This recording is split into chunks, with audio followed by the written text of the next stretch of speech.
Hey, Patreons, welcome back to another awesome episode of Spotlight, where we talk to great creators about their great works. I'm joined by my hetero life mate, Mr. Todd Oxtra. Todd, good morning. Hello, it's early Saturday. We are talking with an amazing creator. I have so many awesome questions. Well, I hope they're awesome. You get asked a lot of questions, but we're excited to ask you and find out more. So thank you so much for joining us. Oh my You gosh. are very welcome. So much buildup. This is J.M. DeMatteis. You see, we talk. D, not day, D. But anyway, yeah. And now that I've said it, I don't have to go back and That's right, I don't have to go back and suffer through it again. But anyway, J.M., as I will refer to him as, is an incredibly accomplished gentleman, going back to the days of being a rock journalist to being huge at Marvel Comics, writing one of the most important Star Wars, Spider-Man stories of all time, of which I'm a Spider-Man guy. Look, I wear my only Spider-Man shirt. And so much, very much more. So, JM, thank you for being here. It is awesome to talk to you. I am happy to be here. Good deal. All right. Well, as I said, let's kick it off. You always start at the start. When I was studying up on you, you started out in the rock and roll world. You're from New York City, and then you became a comic book guy. How did that happen? Well, I was always creative as a kid. Excuse me. Drawing was my first love. I spent most of my childhood drawing. I also had, just had a knack for writing always. And then got into music, played in bands for years, did all that, kind of segued into music journalism. But I always loved comics, from the time I could remember. People ask me what's the first comic book you ever read. I have no clue. Comics were just around when I was a kid. Mine. That's great. I think it was the Sunday funnies first, before anything, that made me fall in love with that combination of words and pictures. And then, kids, it was very common when I was growing up. Now it's like it's a specialty. Then every kid, at least certainly every boy, read comics when I was growing up. So comics were just around, and I read everything. So I always had this love of comics, and somewhere along the line, I had the realization that I did not have the nervous system for the rock and roll lifestyle. Although I'm still a musician, I still play, I still write songs, I do all that stuff. But I think if I had been, living a life on the road and doing all that, I would not even be here now. I would be with Keith Moon, dead in a hotel room somewhere. You know what I mean? So I think I made the right. I'm much more insular, much more of a homebody. So yeah, and so my goal was never to be a comic book writer; it was to be a writer. But comics were a great love, and so I kind of went from the journalism thing and got my foot in the door at Marvel in DC, and started at DC actually on their anthology books. Paul Levitz bought my first story, and it just went from there. And you do your best, you keep knocking your head against the wall, and somehow you look up one day and you have a career, and it's like decades later. Wow, that's crazy. All right, Todd. So the world of DC is getting very exciting right around now. We're getting a Superman film. It's the first Superman film we've had in some time that people are really excited for.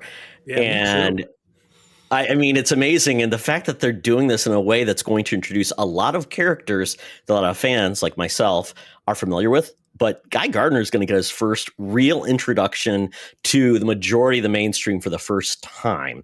Yeah. Obviously, you and Keith Giffen, your partnership with Kevin McGuire, to bring all of those amazing characters to the to the comic book page in a different take was amazing. And obviously one of the best moments in comics is when Guy Gardner, gets a little bit of shut up, with some fist music. Absolutely perfect. It's one of the biggest memes in the world. What brought you in your approach to that book to bring humor into a superhero comic? Because at the time, you were getting like Spider-Man quips, but you weren't getting really like sitcom-y type of situational humor in superhero comics. It was not a plan. We just kind of stumbled in backwards. If you look at the early issues have a lot more seriousness to them. The humor kind of got more entrenched as we went along. And it's basically, Keith did the plots, I did the scripts. And the great thing in our relationship was that I was free to play with those plots and add things and twist things and do what I wanted. And I'd build on what he did, he'd build on what I did. And we just played, and there was no creative ego involved. But Keith by his nature is a funny guy. So there would be humor in there, which gave me permission to unleash my humor. I look back and I've said this before, I was writing Craven's Last Hunt and JLI at the same time. It's Oh pretty wow. wild to think about this like deeply intense, serious psychological story and JLI. But so the humor just sort of grew, and it really grew from the characters. When you're writing the characters, when you're doing it right, when the story's doing it right, the characters take the lead. So we didn't sit down and say, let's put Beetle and Booster together and make them the Abbott and Costello of the Justice League. They were together in a scene. We get them talking to each other, and well, that's really working. And then Keith starts using them more, and I play with them more. And then the humor creeps in more. And it just sort of happened. It was never, no one sat down at the beginning and said, we're going to do a Justice League with a humorous bent. That was never discussed. It just happened. And I think that's why it worked, because we didn't try, it just evolved. I was going to say, I think also what sold it was Kevin Maguire's art and just the expressions. Yes. It's amazing to have that type of like synergy that everything just clicks. And that's the thing you can't control. And that's what I love about any creative endeavor. There's a certain point where it's complete. You can do your best, but it is out of your control. And the fact that Andy Helfer, who's our phenomenal editor and a great guy, brought these three disparate people together. Kevin was an unknown pretty much at the time. If someone else had been drawing that book, there's a good possibility we wouldn't be talking about it today. It needed every piece of that puzzle to make that book work. And I always say you can't control it. Once the stories go out into the world, it's not about you anymore. It's between the story and the audience. And for whatever reason, the audience responded to that book. And the thing that I take great gratitude from is that they're still responding to it now. People are still reading it and discovering it for the first time now. And back then, who would think we'd be even talking about this all these years later? Books came out, books went, and that was the end of it. Yeah, no doubt. So I was going to ask one more follow-up, Charlie, just because Nathan Fillion's playing Guy Gardner. Yeah. I'm like, that's going to be amazing because he just has that self-deprecating but cockiness. Yeah. And they got Maxwell Lord's in the movie, and I know that James Gunn is a big JLI fan, so I'm thinking and at least hoping that they're setting something up there. Yeah, that'd be amazing. Awesome. All right, so you already dropped the name of the thing that I want to ask you about. It's 1987. I'm 11 years old. I'm visiting my grandparents in Hudson, Michigan, which is a dirt town out of nowhere in southern Michigan. Spinner Rack. I think Web of Spider-Man was the first issue of Craven's Last Hunt. It was at 34 or 36. I can't remember. But anyway, total Marvel nut for the previous several years. I read this, and to say my mind was blown out was like a super understatement. That story is just so incredible. Tell me the genesis of how you dreamt that up. How did that ball get rolling? I'll try to give you the short version because there's a really long version. Oh, no, go long. I want to hear it, please. All right. First of all, believe it or not, the initial idea started as a Wonder Man miniseries in my head. If you're Wonder Man and the Grim Reaper were the main people in the story. One of my favorite Marvel characters. Oh, that's so funny. Because there had been some story where Wonder Man had been killed but had come back, and I thought, what if he has to? I love the idea, just like I like Peter Parker and Harry Osborn, of people that are that close also being enemies. So, these two brothers, Wonder Man and the Grim Reaper, I like that idea. And the idea was Wonder Man kills the Grim Reaper and he thinks he's regenerated. I mean, I got it backwards. The Grim Reaper kills Wonder Man. He thinks he's regenerated. It's a couple of days later. He discovers it's like 6 months later. That was the original idea. I pitched it to Tom DeFalco. Thank God he said no. It would have been a good story, but we wouldn't be talking about that today. Right. But I love this idea of the hero coming back from the grave. So then time passes, and I'm at DC, and I pitch them a Batman graphic novel where the Joker kills Batman. I even have an artist friend of mine did Batman coming up out of the grave, and if I remember, I think I pitched it to Denny O'Neil. And no, maybe I pitched it to Len Wein first. I pitched it once to Len, once to Denny, and I had to switch elements around. But I remember Denny's answer was they were only doing one Batman graphic novel a year in those days. So we have our Batman graphic novel for the year. Okay, I got rid of that, and then I think when I pitched it to Len, they were developing the Killing Joke at the same time, and what I was doing with the Joker, he thought was too close to the Killing Joke. Blah blah blah. So that's 3 times now the story's been rejected. But I have to say, the Joker killing Batman story I held on to and did it in the 90s as Legends of the Dark Knight as Going Sane, which is one of my favorite stories that I've ever done. Joe Staten doing a beautiful job on the art there. So I still have this idea in the back of my head. And Mike Zeck and I get invited to be the new team on Spectacular Spider-Man. So I'm thinking, maybe this can work with Spider-Man. And the same thing we were just talking about with JLI. All these elements came together. First of all, Peter and MJ just got married. The black costume, which is perfect for this story. My And favorite. I My think the favorite. story would have been very different without the black costume. And I know it sounds like Mhm. it's just a costume, but it added to the tone and the mood. The fact that it was There's no doubt. me and Mike Zeck, I brought in Vermin, which is a character we'd created in Captain America. And Right. then the real reason I think the story worked from a writing point of view was at that exact point when I was writing this story, my life was going to hell in a handbasket. It was really one of the roughest times of my life.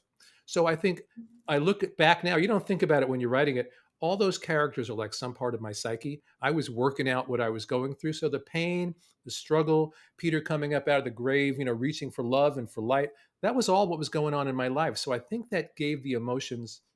I mean, you always want the emotions to be authentic, but I think I couldn't help but, pour blood all over those pages. And then you have Mike Zeck, who's one of the greatest visual storytellers ever to work in comics. Absolutely. And he and I had already worked on Captain America. So we had our rhythm and our chemistry down, and Bob McLeod with the wonderful inks. I always say every piece of it, Rick Parker with the lettering, the coloring, every part of it has to come together. But even then, so we do the story, and then Jim Owsley was the original editor. Then Jim Salicrup came on, and he was the one that said, "Look, you can't have Peter dead in the grave in Spectacular Spider-Man and have him fighting Dr. Octopus in Amazing Spider-Man. Why don't we run it through all 3 Spider-Man books over 2 months?" He was the first guy that ever did that. Wow. And everyone's been copying it ever since. So he gets so much credit for that. Yeah. And that's what happened. And we put it out, and it turned out to be a big hit. But even then, okay, the 6 issues come out, you forget about it and you move on to the next gig. I would never think that all these decades later, there have been so many printings that goes back to press again and again in different forms and different formats. And it's out there. And people are reading it and discovering it for the first time. I don't know. It has nothing to do with me anymore. It's just the story has a life of its own, Right. and people respond to it. There are other stories I've written that I think are as good or better that don't have the same impact on people. But this is what the audience chose, and I'm very grateful because it's nice to have stories live on this way, and it's nice to continually get these royalty checks too. No doubt about it. And at the end of the day, it ain't show friends, it's show business. I totally Right, understand that. So exactly. that's We actually, believe it or not, we have to live and pay the bills and everything, just like no. everybody else. You Aw. don't live in the Watchtower or Avengers Mansion or something where Tony Stark's You footing know the what the bill rent is in Avengers Mansion? You think Tony Stark's letting them on live Fifth there for free? Avenue. I don't believe it. Yeah, no. I don't think so. I don't think so. All right, Todd. So looking back at your history, and I'm a huge fan of animated properties. There's so many great ones out there, but when it comes to TV, I looked at your breadth of what you've done. You started off in doing episodes of The Twilight Zone. You did Yeah. Scooby Doo, and then you're now doing the Batman. You've done an episode of the Batman Cape Crusader Right, series, and a ton of other stuff as well. Yeah. Oh yeah, I couldn't like the Justice League Unlimited stuff is amazing. Yeah, and I did a bunch all of the through DC there. animated movies, and Yep. I got the Batman thing coming up. Yeah.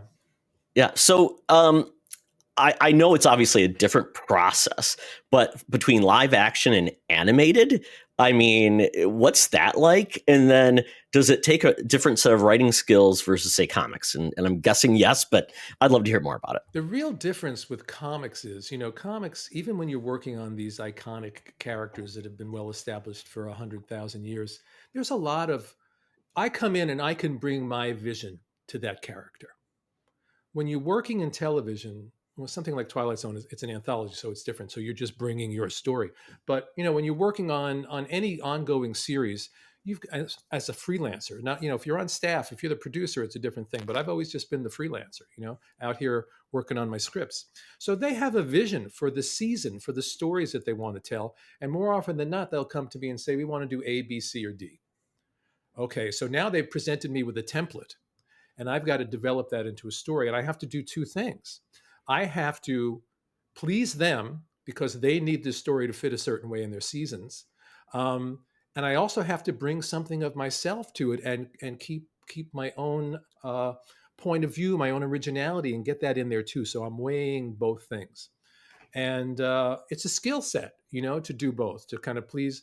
And the good thing is, most of the animated shows, say, that I've worked on, these aren't just like, executives and producers. These are guys like, Jim Krieg and Bruce Timm and all those guys who are wonderful writers in their own right, as not, no pun intended.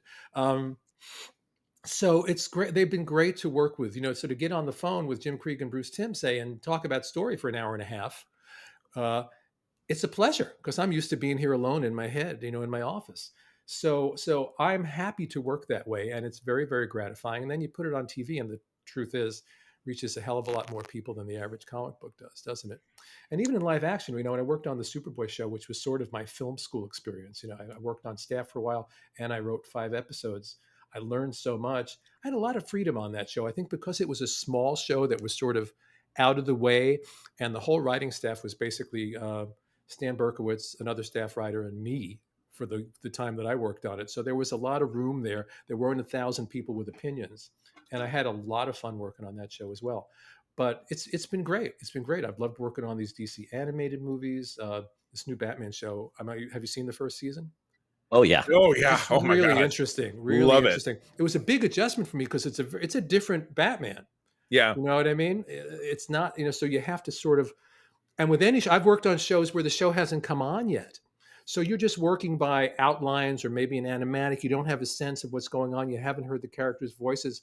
So then you really need that staff to interact with, to guide you to do it the right way. But it's fun. In the end, story is story is story. And the goal Yeah. is to Yeah. tell a good story. And that's my goal. That's what I try to do. Hey, Secret Friends Unite, let me tell you about Zencaster. We use them for our show, and now they're supporting us. Zencaster is now the all-in-one solution making podcasting easy. It's the ultimate web-based podcasting solution. Provides high-quality audio and video podcast production and hosting. With a full suite of professional tools, podcasters can seamlessly record, produce, and publish studio-quality content, all from one dashboard. Being a creator has never been easier.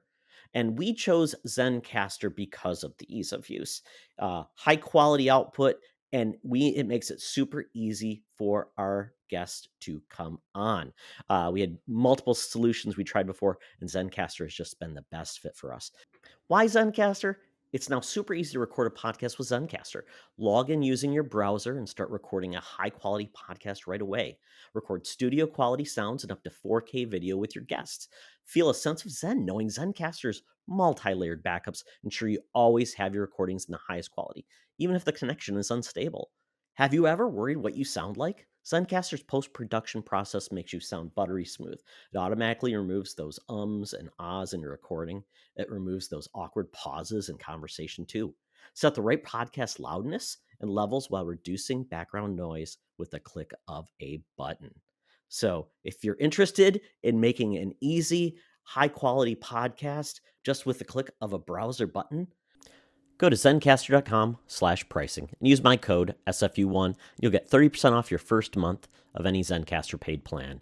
I want you to have the same easy experiences I do for all my podcasting and content needs. It's time to share your story. Now back to the show. Absolutely. It's awesome. That's cool. So shifting back to the bibliography, looking at all those comics, which is, oh my God, there's a whole lot going on there. It's just amazing stuff. It's a long time, Yeah, it's a long time. But I see 2 entries in my other 2 favorite franchises outside of Marvel. I see a run in the Star Trek 1980 series, which was after Star Trek the Motion Picture. And then Marvel 1 of Star Wars, I see an issue. That was the title that introduced me to comics. I mentioned early on that my very first comic, I remember what it was. I have a framed copy of it upstairs in my house. It was Star Wars number 65 in 1982, wow. I think. But you've never gone back to those, at least not that I could see. I did go back to Star Trek for IDW in, I think, 2020. Yeah. Okay. Yeah. I got to do a story, a Mirror Universe con story. It was so much fun. I don't know that I've read that one, and I apologize, but I will go scrambling to find it. I really like that one. Yeah. But just based on that, and then also looking at Star Wars, you ever any desire to get back to that? First of all, how did you get into that 2020 story? How did that come your way? They just called me. Wow. Okay. That's the best way for it to work. They call you Yeah. up and they say, "Hey, do you want to do this?" They were doing, I think, a series of Mirror Universe stories, and then they Yeah. said Khan, and the top of my head blew off, and I said, "Sure." And Matthew Dow Smith did a beautiful job with the art and was really, I mean, it was it. I could have done a 4-issue miniseries. It was a one shot. I mean, I just could have kept going with that, but it was Right. really, really fun because I love the original Star Trek. And talk about, talk about with animation character voices. If we don't know those characters' voices by now, so you start to write Absolutely. and it's like, oh, Spock, oh, Kirk, oh, Khan. I know these guys like the back of my hand. So that was really fun. Yeah. The Yeah. first round back in after Star Trek: The Motion Picture, I guess it must have come out the comic. 1980. I think I did the Probably. last issue of the Marvel one, which might have been Oh, 81 wow. or something. Okay. So that I was very, very new to Marvel, still relatively new to comics, but it was just fun to do Star Trek. I can look back now. When I look back at early work, all I see sometimes are the flaws. I've had to let go of that over the years and realize Yeah. that the writer I was then was giving it everything he got and doing the best he could. And to pick out the flaws is sort of like listening to your own voice singing and hearing every little minor change in anything. You can't do that. You have to look at the whole. So yeah, Right. I loved working on the Star Trek thing. The Star Wars thing, if you've never heard the story, was a bit of a disaster. Oh, please tell If you us. look at the comic, it says it's written by a guy named Wally Lombago. Perfectly real name. That's a name that I put on there. Talk about mispronunciation. This That's was got me beat. this was like one of my first jobs at Marvel, maybe the first or second thing I did there, aside from some fill-ins. And I have to be honest, I'm not a big Star Wars guy. I enjoy Star Wars, but I'm not like one of these people that are like Star Wars. Star Trek means a lot more to me than Star Wars. I do a bi-weekly show on our network about Star Trek. Star Trek is my life. So yes. Oh, okay. Good. I'm glad to hear that. It's a good life. So anyway, so I do this story. My son had just been born. So I do this story. It's about Lando Calrissian and Chewbacca. They go through this interdimensional rift. They find this guy who was one of the great rebel warriors, fighting the Empire. But he basically, short version, became sick of the violence and the killing. He's kind of founded this pacifist paradise there. And what happens is that the Empire guys follow them through the rift and come to attack this base. And the pacifist people make this choice that they would rather die for a dream of peace than fight. Uh-oh. Which is a big statement to make. Yeah. In an action adventure thing, So I wrote it. Louise Simonson was the editor. She approved it. Off it went to the Lucasfilm people, and they went, "You can't do that. This makes our characters look bad, that these guys aren't going to fight and are willing to die for a dream of peace." Oh, no. So this thing literally got written where I don't have the exact quote, but basically they changed something at the end to, "He died for his dream of peace, but he was wrong." Whoa! Yeah. Now let me also add that my son's name is Cody. Who's just been born. I named this character Cody, SUNN-CHILDE, Sunchild, really on the nose. So here I'm writing this story for my newborn son about the value of nonviolence, and they do this. They change this. And now I'm brand new to Marvel. I look back and I think it took some balls, and I said, I'm not putting my name on this story. So that Wally Lombago was a joke name I used to use with my friends. So that oh my God. So Wally I credited it to Wally Lombago. I found out maybe 20 years later that the story came out in England with my name and with the original ending. Which I never knew. Yes. Oh, that's amazing. Way to go, England. You have a copy of that, or really cool?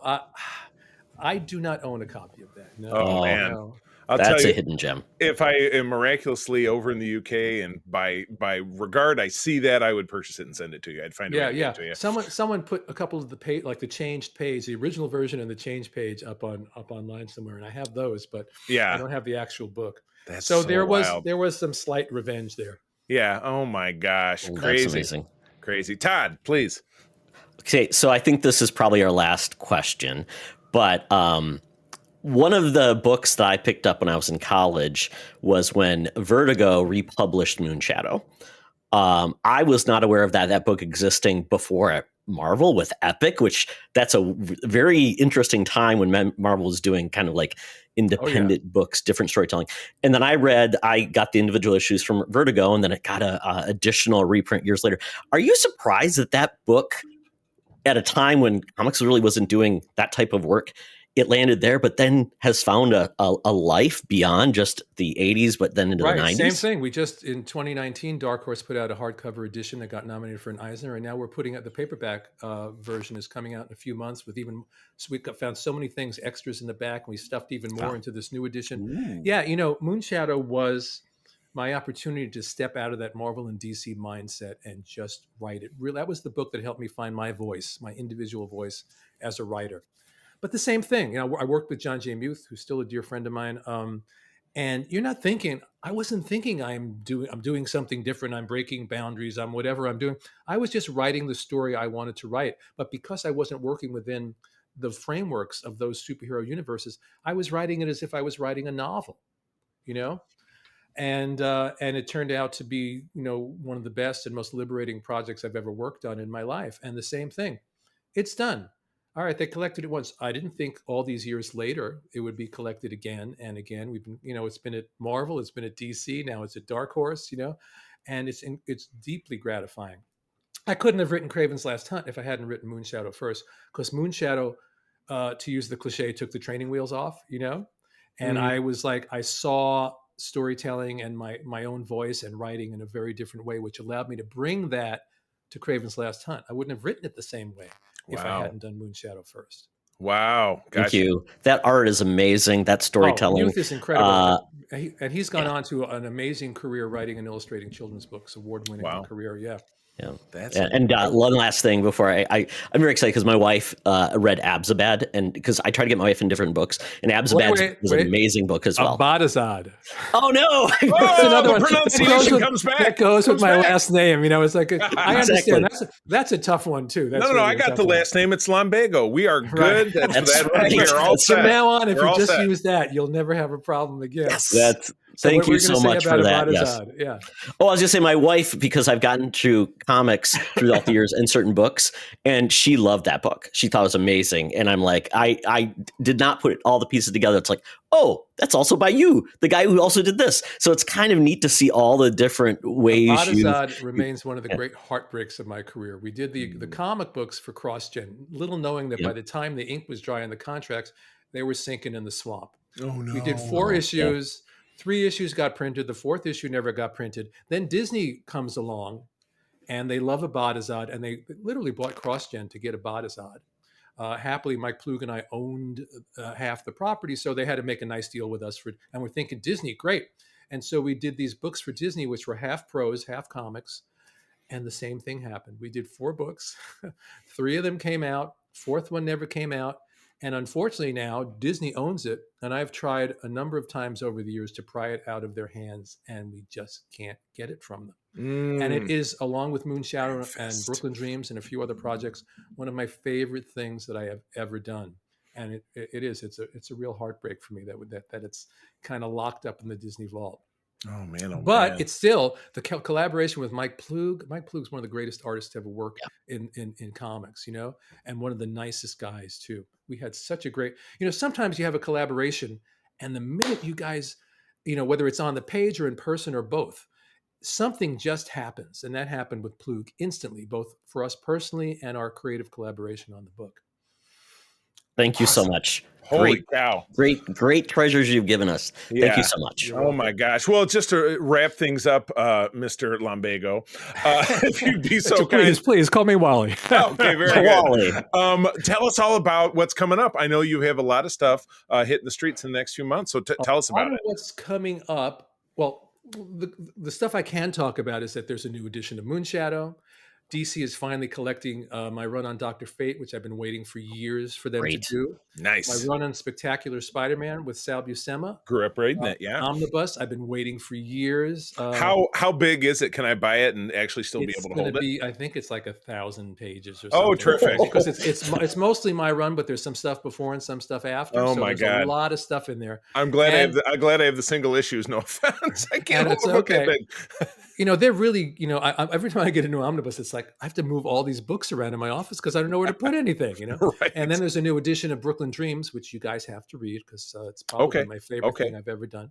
That's also from Dark Horse. I think that's in September. And the other stuff I'm working on, I got a new project for Marvel that I can't tell you about, but it will be out in the fall. Yay. I have another animated thing that I can't tell you about. And the past few years, I've gone back to prose also. I've written 2 novellas. One's called The Excavator, one's called The Witness, that I'm very proud of. I just this week finished a new one that I just turned into the publisher. So that should be out before the end of the year. And that kind of crept over the line from novella to novel. So very excited about that. And the DeMatteis, which was the Kickstarter that I've been working on the past few years. Okay. We launched 5 new series. And this past summer we did we did 5 first issues. This summer we did the second issues. And so all those books are being proofed and going to the printers so that everyone that backed the Kickstarter will get those books soon. And actually, even though the Kickstarter is over, if you go to Kickstarter and look up the Multiverse Phase 2, you can still order the books if you want them. One of the greatest creative projects I've ever worked in my life, because when do you ever get to launch 5 new series at That's once? crazy. Wow. Oh my gosh. With Sean McManus and Tom Mandrake and so many other great artists have been working on this stuff with me. So that's really exciting too. So yeah, there's a lot of stuff going on. It's incredible. I'm always happier when I'm busy. I hear you. No, isn't that the truth? Well, we'll stay in touch, and anything that we can help you promote, we're glad to do it, because this has been the dream of a lifetime. So thank you so much for sitting down with us. And our Patreon, thanks for choosing in. If you are listening to this in the future, which this will come out on our free feed a couple of weeks after it drops on our Patreon. If you go to patreon.com/Secret Friends Unite, you can try us out for 7 days for free and then stay on board for as little as $2 a month. But with that, we will sign off. Mr. Wally Lombago, it's been a pleasure. Thanks, guys. And we will see you next time. Take care. This podcast is part of the Secret Friends Unite podcasting network, available on Apple Podcasts, Spotify, and podcast services around the galaxy, as well as video on our YouTube channel. You can support Secret Friends Unite by becoming a Patreon member, get bonus programs and more over at patreon.com/Secret Friends Unite. Join our Discord community for even more discussions on all things geek. For all the latest updates on Secret Friends Unite, make sure to follow us on Threads at secret.friends.unite and visit secretfriendsunite.com. Find our merchandise at TeePublic and Redbubble. Thanks for listening, and may the Force live long and prosper.